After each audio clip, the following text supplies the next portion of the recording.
اعوذ باللہ من الشیطان الرجیم بسم اللہ الرحمن الرحیم۔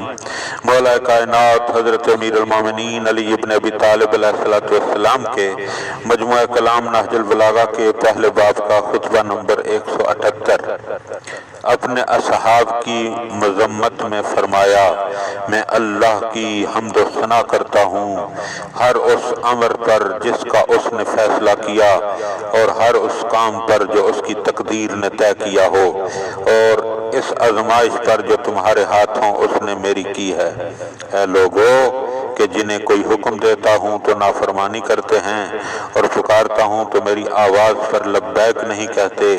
اگر تمہیں جنگ سے کچھ مہلت ملتی ہے تو ڈھینگے مارنے لگتے ہو، اور اگر جنگ چھڑ جاتی ہے تو بزدلی دکھاتے ہو، اور جب لوگ امام پر ایکا کر لیتے ہیں تو تم تان و تشنیع کرنے لگتے ہو، اور اگر تمہیں جکڑ باندھ کر جنگ کی طرف لایا جاتا ہے تو الٹے پیروں لوٹ جاتے ہو۔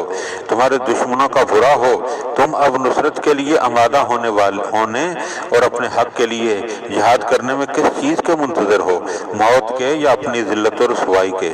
خدا کی قسم اگر میری موت کا دن آئے گا، اور البتہ آ کر رہے گا، تو وہ میرے اور تمہارے درمیان جدائی ڈال دے گا، در حالانکہ میں تمہاری ہم نشینی سے بیزار اور تمہاری کثرت کے باوجود اکیلا ہوں۔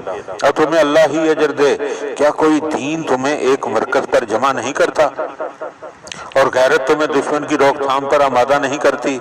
کیا یہ عجیب بات نہیں کہ حاکم شام چند تند خو مزاج اوباشوں کو دعوت دیتا ہے، اور وہ بغیر کسی امداد و اعانت اور بخشش و عطا کے اس کی پیروی کرتے ہیں، اور میں تمہیں امداد کے علاوہ تمہارے معینہ عطیوں کے ساتھ دعوت دیتا ہوں، مگر تم مجھ سے پراگندہ و منتشر ہو جاتے ہو اور مخالفتیں کرتے ہو، حالانکہ تم اسلام کے رہے سہے افراد اور مسلمانوں کا بقیہ ہو۔